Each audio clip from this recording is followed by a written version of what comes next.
আসসালামু আলাইকুম প্রিয় খামারি ভাইয়েরা, আশা করি আপনারা আল্লাহর রহমতে ভালো আছেন। তো আজকে একটি বিষয় নিয়ে আলোচনা করব। যারা আমার চ্যানেলটি এখনও সাবস্ক্রাইব করেন নাই তারা প্লিজ আমার চ্যানেলটি সাবস্ক্রাইব করবেন, আর যারা সাবস্ক্রাইব করেছেন তাদেরকে জানাই অসংখ্য ধন্যবাদ। শীতকালে একটা সমস্যা সবার ফার্মে দেখা যায়, সেটা হচ্ছে মুরগির পেটে পানি আসা। একটু ঠান্ডা লাগার পরেই মুরগির পেটে পানি চলে আসে এবং কলিজা বড় হয়ে যায় এবং মুরগির গাউটের সমস্যা দেখা দেয়, মানে নানান সমস্যা দেখাই দেয়। তো তার জন্য একটি ডোজ আমাদের করতে হয় 12, 13, 14 দিনে। আজকে আমার এই ব্রয়লার মুরগির বয়স হচ্ছে 13 দিন। 13 দিন বয়সে আমি এই ডোজটি সাধারণত শীতকালে করে থাকি। তো দেখাবো আমি কি ডোজটা করি। আর যারা অভিজ্ঞ ভাইয়েরা আছেন, অভিজ্ঞ খামারিরা আছেন, তারা অবশ্যই আমাকে পরামর্শ দিবেন যে আমার পরামর্শ দেওয়া ঠিক আছে কিনা না ভুল হয়েছে।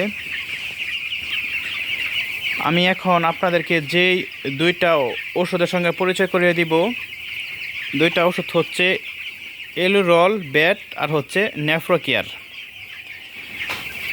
এলুরল ব্যাট হচ্ছে ইনসেপ্টা ফার্মাসিউটিক্যাল লিমিটেড আর নেপ্রোকেয়ার হচ্ছে স্কয়ার কোম্পানির। তো এই দুইটা ওষুধ শীতকালের জন্য খুবই গুরুত্বপূর্ণ। পেটে পানি আসার জন্য, পেটে পানি আসে এটা থেকে মুক্ত করবে। আমি বিশেষ করে 12, 13 এবং 14 দিন প্রতিদিন সকালবেলা এই ডোজটি করি। এভাবে 3 দিন এই ডোজটি করব। 3 দিন এই ডোজটি করলে মুরগির পেটে পানি আসবে না এবং গাউটের সমস্যা হবে না।